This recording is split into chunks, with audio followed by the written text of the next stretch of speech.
오늘 말씀은 특별히 우리 과연 예수님이 어떤 분이신가에 대해서 한번 살펴보려고 합니다. 교회의 가장 중요한 교훈은 예수님 안에 있습니다.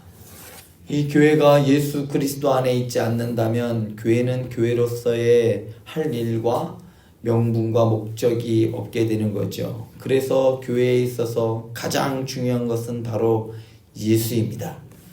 신앙의 연수가 많아질수록 예수님을 더 많이 알고 사랑하고 닮아가는 것이 신앙에 있어서 제일 중요한 겁니다.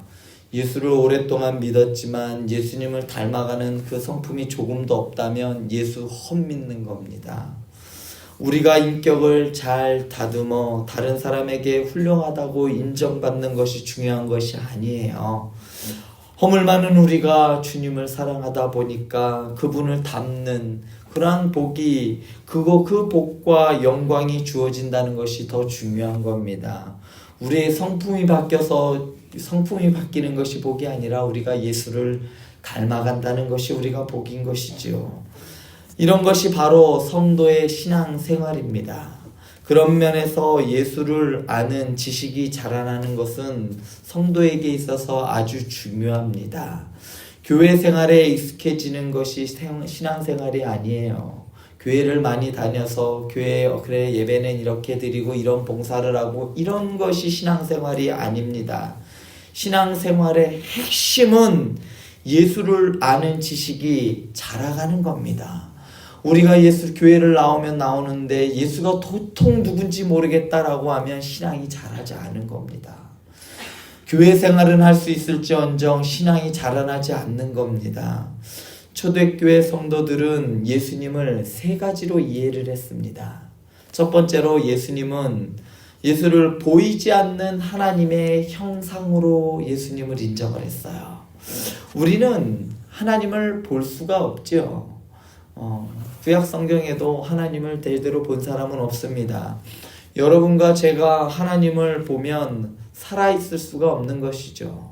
우리가 나중에 영화로운 몸으로 우리의 몸이 우리 형질과 자체가 변하게 되면 그때는 우리의 눈으로 하나님을 대면하여 볼 수 있을 겁니다. 그러나 지금은 우리가 가지고 있는 이 죄로 말미암기 때문에 우리가 예수님을 보거나 하나님을 보면 그 즉시 죽을 수밖에 없습니다. 어느 누구도 하나님을 볼 수 없을 뿐만 아니라 그분이 나타나시지도 않습니다. 그런데 예수 그리스도께서 이 땅에 오셨어요. 구약의 이스라엘 백성들은 하나님이 어떤 분인지 몰랐습니다. 그냥 심판의 하나님, 무서운 하나님으로 알았지 그들을 정말 얼만큼 사랑하는 하나님인지 알지 못했어요. 그래서 예수님께서 보이지 않는 하나님의 형상으로 이 땅에 오신 것이죠. 형상이라는 말이 무슨 뜻일까요? 형상, 이미지라는 이 영어 단어는 사실은 이미지라는 것으로 이 형상을 다 담아내기에는 너무 어렵습니다. 헬라어에서 형상이라는 말은 원형 혹은 나타냄, 곧 원형 그대로 나타냈다라는 말이 바로 형상이라는 의미입니다. 그러니까 예수님께서 하나님의 형상이시다라는 말씀은 곧 유사한 인물에 불과한 것이 아니라 그냥 하나님 비스무리한 것이 아니라 원형 자체가 하나님이셔서 그분을 잘 나타내고 있는, 그분을 잘 드러내고 있는 형상이라는 겁니다. 진짜가 나타났다는 말입니다. 결국 예수께서는 막연한 신적 존재에 불과한 것이 아니라 예수 자신이 곧 하나님의 원형, 곧 하나님 자신으로서 하나님을 온전하게 그리고 정확하게 나타내신 분이라는 겁니다. 즉 예수님은 바깥에서 보고 경험하고 느낄 수 있도록 나타나신 하나님이라는 뜻이에요. 물론 예수는 성부 하나님이 아니십니다. 성자 하나님이십니다. 그러나 성부와 똑같은 영광과 능력과 지위를 갖고 계시는 분입니다. 성경은 그런 분이 하나님 아버지를 하나님 아버지를 온전히 드러내신 것이라고 우리에게 전하고 있어요. 그 예수님이 하나님을 완전하게 드러내고 있다라고 말하고 있다는 것이죠. 요한복음 14장에서 보면 빌립이 주여 아버지를 우리에게 보여주시옵소서라고 말합니다. 아버지를 우리에게 보여주시면 우리가 만족하겠습니다 라고 요한복음 14장 8절에서 말합니다. 그러자 예수님께서 나를 본 자는 아버지를 보았거늘 어찌하여 아버지를 보이라 하느냐라고 말씀하셨어요. 그러니까 나를 봄이 하나님을 봄이다. 내가 곧 하나님이요 내가 곧 하나님의 형상이다라고 예수님께서는 말씀하셨습니다. 예수를 보는 것은 곧 아버지의 원형을 그대로 나타낸 것이기 때문에 곧 아버지를 본 것이라는 뜻입니다. 성부와 성자의 구별은 있지만 예수님은 아버지 하나님을 그대로 나타내신 아들 하나님이시란 뜻입니다. 히브리서 1장 1절에서 3절은 이렇게 말합니다. 옛적에 선지자들을 통하여 여러 부분과 여러 모양으로 우리 조상들에게 말씀하신 하나님이 이 모든 날 마지막에는 아들을 통하여 우리에게 말씀하셨으니 이 아들을 만유의 상속자로 세우시고 또 그로 말미암아 모든 세계를 지으셨느니라. 이는 하나님의 영광의 광채시오 그 본체의 형상이시라. 그의 능력의 말씀으로 만물을 붙드시며 죄를 정결하게 하시는 일을 하시고 높은 곳에 계신 지극히 크신 이의 우편에 앉으셨느니라.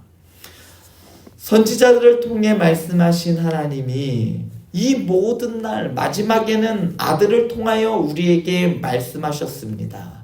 이 아들은 하나님의 영광의 광채입니다. 그 본체의 형상이다라고 했어요. 아버지 하나님의 영광을 아주 찬란하게 드러내 주시는 분이 바로 예수님이라는 뜻이죠. 아버지의 본체가 바깥으로 나타난 형상이 바로 예수 그리스도입니다. 하나님의 형상이기 때문에 그분의 원형과 그분의 속성을 다 가지고 보이도록 나타내시고 보여주신 하나님이란 뜻이죠. 뿐만 아니라 요한복음 1장 1절에서 우리가 잘 알고 있는 말씀, 태초에 말씀이 계시니라. 이 말씀이 하나님과 함께 계셨으니 이 말씀은 곧 하나님이시라. 태초에 말씀이 계셨습니다. 이 말씀이 하나님과 함께 계셨어요. 그런데 이 말씀은 곧 하나님이라고 분명하게 요한은 말하고 있습니다.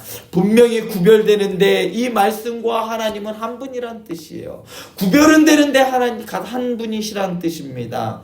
성경은 예수를 신성과 영광과 존귀와 능력에 있어서 하나님보다 조금 모자라는 존재라고 하지 않습니다. 그분보다 좀 밑에 있는 분이라고 말하지 않아요. 아버지니까 아들과 아버지의 차이만큼 있다라고 이야기하지 않습니다. 아버지와 똑같은 아들로서 하나님의 형상이라고 표현하고 있는 것이죠. 어떤 면에서 우리를 위하여 사람의 몸을 입고 이 땅에 오신 하나님을 종교적인 개념으로 어떤 신적인 존재만으로만 막연하게 생각하는 것이 아닌가 싶습니다. 성경은 아버지와 아들을 구별은 되지만 아버지 하나님의 본체가 그대로 나타난 아들 하나님으로 예수를 가르치고 있는 겁니다. 아버지와 아들이지만 동시에 한 분 하나님이십니다. 예수는 아버지 하나님의 원형, 본체를 그대로 드러내 보이는 아들 하나님이라는 뜻이에요.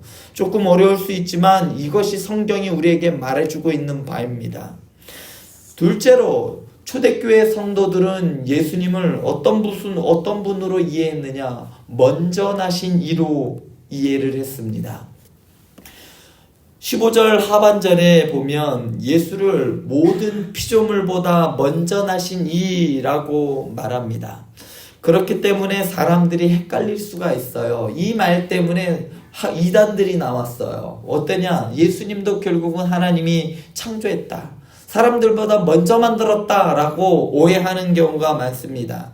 킹 제임스 성경에서도 이 구절을 모든 만물 가운데 첫 번째 나신 이라고 이렇게 해석을 했어요. 원래 본문의 어감을 제대로 살리지 못한 거죠. 먼저, 여기서 먼저라는 개념은 시간적으로, 신분적으로 제일 먼저란 뜻이 아닙니다. 시간적으로 먼저 나신 분이 아니란 뜻이에요. 피조물 중에 제일 먼저 창조되었다, 피조되었다는 그러한 뜻이 아니란 말이에요. 피조물이 있기보다도 먼저 계셨다는 분이에요. 그러니까 하나님이 창조하시기 전에 예수님은 계셨다는 뜻입니다. 피조물과 어떤 면에서 예수님은 구별됩니까? 피조물이 생긴 순간보다 그보다 먼저 예수님이 계셨습니다.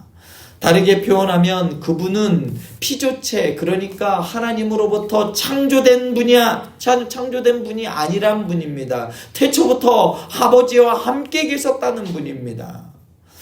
창조된 분이 아니라 모든 만물보다 먼저 계셨던 분이란 말입니다. 신학적 용어로 말하면 그분은 아버지로부터 나셨다는 분이에요.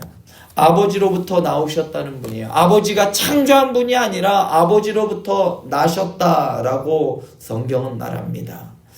창조된 분이 아니라 아버지로부터 나신 분, 아버지 하나님과 똑같으신 분, 천지 만물이 창조되기 전부터 존재하신 분이라고 성경은 우리에게 가르치고 있습니다. 우리가 믿는 예수는 먼저 존재하신 하나님이에요. 먼저 존재하신 하나님.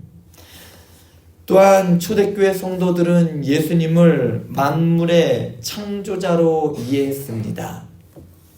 먼저 계신 그분이 만물을 창조하셨습니다. 이것이 성경이 말하는 예수의 모습이에요. 창세기를 보면 하나님께서 빛이 있으라 하시니 빛이 있었다라고 3절은 말합니다. 그러고는 그분께서 말씀으로 천지 만물을 창조하셨습니다. 오늘날 창세기의 내용을 골로새서나 요한복음 말씀으로 재번역하면 이렇게 할 수가 있겠어요? 하나님이 천지 만물을 말씀으로 창조하실 때 아들 하나님을 통하여 창조하셨다라는 말로 해석할 수가 있는 겁니다. 에베소서 1장을 보면 성부, 성자, 성령 이 삼위의 하나님이 우리를 구원하시기 위하여 서로 동력하시는 대목이 나옵니다. 그냥 성부 하나님이 만세전부터 우리를 하늘에 속한 모든 신령한 복으로 복 주시기로 결정하셨어요.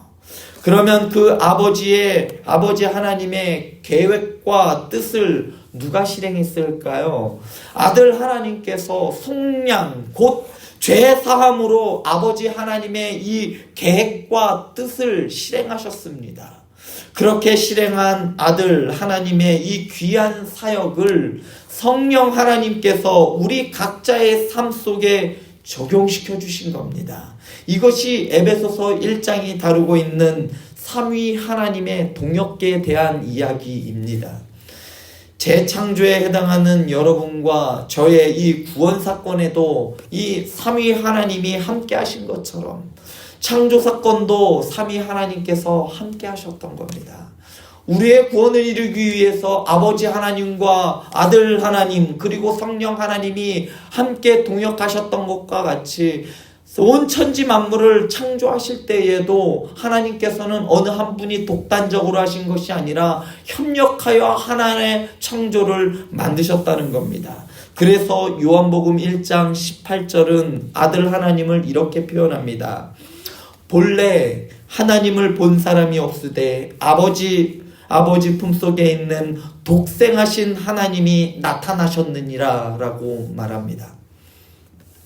그분을 말씀으로 가리키면서 독생하신 하나님이 나타나셨다라고 요한은 말합니다. 신구약 성경을 종합 정리하자면 아버지 하나님이 천지 만물을 창조하시기로 결심하셨고 아들 하나님이 이를 실행하셨고 성령 하나님이 그 창조된 만물을 보존하고 계시는 겁니다.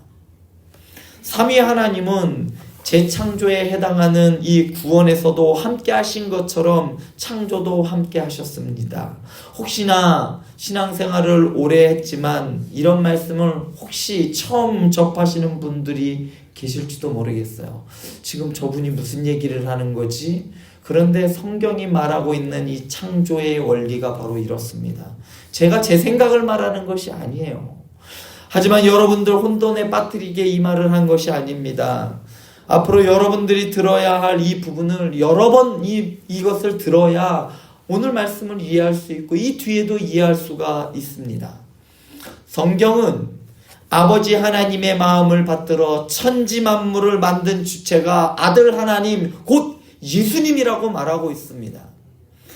예수께서 가을이 되면 들녘에 누렇게 곡식들을 그렇게 전부 누렇게 되도록 만드셨고 형형색색 아름다운 단풍으로 물든 산과 모든 아름다운 자연을 또한 그 손으로 만드셨으며 하늘의 수많은 별들도 바로 그 예수 하나님이 아들 하나님이 만드셨습니다.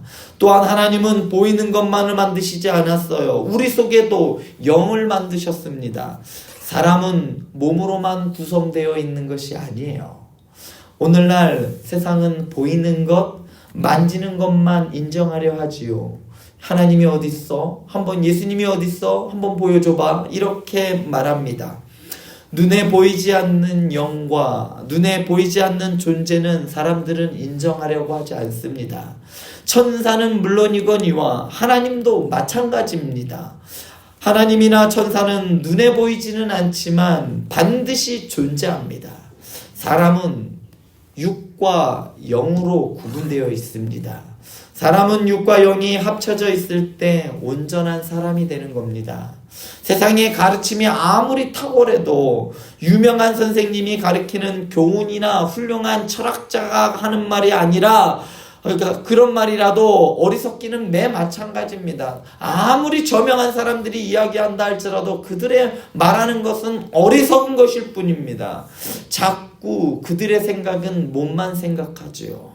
기껏해야 정신에 대해서 그들은 이야기할 뿐입니다. 정신을 합치면 정신을 한가운데 집중하면 뭔가 이루어진다라고 이야기하죠. 영혼까지 생각해야 사람을 온전하고 그리고 참되게 살펴볼 수가 있는 겁니다. 세상 사람들이 돈을 좋아하는 이유는 바로 몸만 생각하기 때문입니다. 많은 돈을 벌어서 쓰고 또 쓰고 계속 쓰면서 사는 게 사람들에게는 익숙해져 버렸기 때문이에요. 돈을 얼마나 벌어야 행복할 수 있는지만 생각하는 것이 세상 사람들입니다.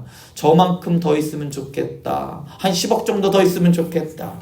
하지만 행복할 만큼 돈을 번 사람은 그렇게 많지 않습니다. 지칠 때까지 쓰다가 너무 피곤해서 누가 좀 이것 좀 안 써주나? 이렇게 고민할 정도로 돈을 번 사람들은 아주 극소수에 불과하죠. 대부분 사람들은 그저 돈을 벌다가 죽어요. 한 번도 행복할 때까지 돈을 벌어본 적이 없기 때문에 늘 돈이 있으면 행복할 거라는 그러한 전제에서 우리는 벗어나지 못합니다. 돈이 있으면 행복할 거야. 그런데 막상 돈이 있으면 어떤 일이 벌어질지 우리는 상상을 못하죠. 하나님은 보이지 않는 영적인 영역을 지어 놓으셨기 때문에 영과 육으로 구성되어 있는 인간은 아무리 돈을 많이 가지고 있어도 결코 행복할 수 없습니다. 명예도 마찬가지예요. 이 영적인 영역이 채워지지 않는 한 사람은 결코 행복해질 수가 없다는 거예요. 죄로 인하여 하나님의 영이 상실된 그 부분이 채워지지 않으면 우리는 절대로 만족함을 느낄 수 없고 행복감을 느낄 수가 없다는 거예요. 행복해질 수 없는 겁니다. 그래서 우리에겐 누가 필요하냐? 예수가 필요하다는 이야기입니다. 예수께서는 천지와 만물을 지으셨을 뿐만 아니라 눈에 보이지 않는 것, 곧 우리 속에 있는 영과 영적인 존재들을 그 천사를 지으셨습니다. 천사도 직급이 있는데요. 우두머리에 해당하는 천사의 권세와 능력도 다 누가 주었느냐? 바로 우리 주님께서 주셨다는 겁니다. 성경은 눈에 보이는 물질적인 존재와 눈에 보이지 않는 영적인 존재, 하늘에 있는 것과 땅에 있는 이 모든 것들을 누가 만드셨냐? 바로 예수 그리스도께서 만드셨다라고 말합니다. 다시 말씀드리지만 하나님이 우리를 지으실 때 육체만 만든 것이 아니에요. 몸만 있는 것도 아니고 지각과 지성과 이성만 있는 것도 아닙니다. 우리에게는 하나님을 닮은 영적인 영역이 있어요. 사람은 하나님을 경외하고 경험하고 그분의 은혜를 누리기 전에는 어떤 것을 소유하거나 성취해도 만족감을 느낄 수가 없는 겁니다. 그래서 우리가 맨 처음 예수를 만났을 때 우리는 어떠한 감정을 느끼냐? 충만함을 느낀다는 거예요. 더할 나위 없이 이거로 충분합니다 라고 우리는 고백하고 그것을 경험할 수 있는 것이라는 것이죠. 하나님이 우리를 그렇게 지으셨기 때문입니다. 사람을 만드실 때 보이는 것만 존재하도록 만드시지 않으셨고 보이지 않는 것도 존재하도록 하나님께서는 만드셨습니다. 이 세상에는 눈에 보이는 것만 존재하는 것이 아니라 눈에 보이지 않는 것도 존재합니다. 영적인 존재가 분명히 존재한다는 것을 우리는 기억해야 합니다. 그러므로 성도는 세상을 이원론적인 시각으로 보지 않습니다. 그렇다고 해서 영은 중요하고 육은 덜 중요하다라고 생각하지 않아요. 신앙이 중요하기 때문에 교회만 중요하고 가정과 일터는 덜 중요하다라고 하지 않습니다. 둘 다 똑같이 중요합니다. 육도 하나님께서 만드신 바요, 영도 하나님께서 만드신 바이기 때문에 어느 것 하나 더 좋거나 나쁘거나 하지 않다는 겁니다. 사랑하는 행복한 교회 성도 여러분, 성도님들의 신앙이 교회에서만 드러나고 확인되는 것이 아니라 가정과 일터에서도 동일하게 드러나야 하는 겁니다. 교회에서 10의 봉사를 했다면 가정에서도 10의 봉사를 해야 되는 겁니다. 10의 영향력이 나타났다면 세상 가운데서도 10의 영향력이 나타나야 한다는 겁니다. 그런데 왜 교회와 기독교가 욕을 먹습니까? 교회는 열심이고 충성인데 세상에서는 그렇게 살지 못하기 때문이 아니겠습니까? 교회에서는 예수님을 믿는 것처럼 보이는데 세상에서는 언제 저 사람이 예수를 믿었대라는 이런 이야기를 들었기 때문에가 아니합니까? 교회에서 하나님을 제대로 믿는 동시에 가정과 일터에서도 육과 영이 건강하게 균형 잡힌 삶을 살아가도록 우리는 늘 깨어 기도하며 말씀에 순종해야 하는 겁니다. 말씀의 순종이 무엇입니까? 삶 가운데서 그 말씀대로 살아가는 것이 말씀이 아닙니까? 예수님의 가르침대로 삶 가운데서 살아가는 것이 바로 순종 아니겠습니까? 이 땅만 보면서 사는 사람을, 이 땅 사람을 그러한 사람을 바르게 섬기고 몸만 생각하며 사는 사람들의 그러한 왜곡된 생각과 무너진 영혼을 살리는 사람들이 되었으면 좋겠습니다. 이것이 예수를 믿는 사람들의 삶이다. 이것이 그리스도인의 삶이다. 이것을 우리 사랑하는 성도님들의 삶을 통하여서 드러내 보여주셨으면 좋겠습니다. 여러분들을 볼 때에 예수님이 보였으면 좋겠습니다. 살아계시고 역사하시는 하나님, 그 하나님을 마음껏 찬양하며 나타내 보이며 높여드리며 살아갈 수 있는 우리 행복한 교회 성도님들 되길 간절히 축원드립니다. 이 시간 함께 기도했으면 좋겠습니다. 온 천지 만물을 만드신 하나님, 이 하나님 내 삶도 하나님께서 주관하여 주셔서 내 삶이 예수 그리스도를 나타내는 빛의 삶을 살게 하여 주시옵소서. 소금의 삶을 살아갈 수 있도록 인도하여 주시옵소서. 이 시간 주여 한번 부르시는 우리 함께 기도하며 나아가도록 하겠습니다. 주여, 사랑과 은혜가 많으신 하나님 아버지, 우리의 삶을 통하여서 하나님의 이름이 나타나게 하여 주시옵소서. 예수 그리스도가 나타나게 하여 주시옵소서. 아버지는 우리가 어디에 있든지 삶의 영역 어느 위치에 있든지 우리를 통하여서 예수 그리스도가 나타나게 하여 주시고 예수님이 나타나는 아버지의 삶을 살아갈 수 있도록 주님 도와주시옵소서. 하나님의 말씀에 철저히 순종하게 하여 주시고 눈에 보이는 것들에 현혹되어 살아가는 것이 아니라 눈에 보이지 않는 그 영적인 세계를 바라보며 하나님의 나라를 바라보며 예수 그리스도 그리스도를 품은 자로서, 가슴에 품은 자로서, 따라가는 자로서, 제자로서 살아갈 수 있는 우리 살아가는 행복한 교회 성도들 되어지게 하여 주시옵소서. 육적인 것만 쫓아 살아가는 것이 아니라 영적인 것을 또 하나님을 추구하며 날마다 기도하며 하나님으로부터 주어지는 그 은혜를 공급받게 하여 주시고, 또 아버지 하나님, 너무나도 세상적인 것을 포기하는 것이 아니라 우리의 가정 속에서도, 우리의 직장 속에서도 주님께서 나의 삶을 인도하고 계심을 사람들에게 보여주며 살아갈 수 있는, 인형 있는 삶 살아갈 수 있는 우리 행복한 교회 성도들 되어지게 하여 주시옵소서.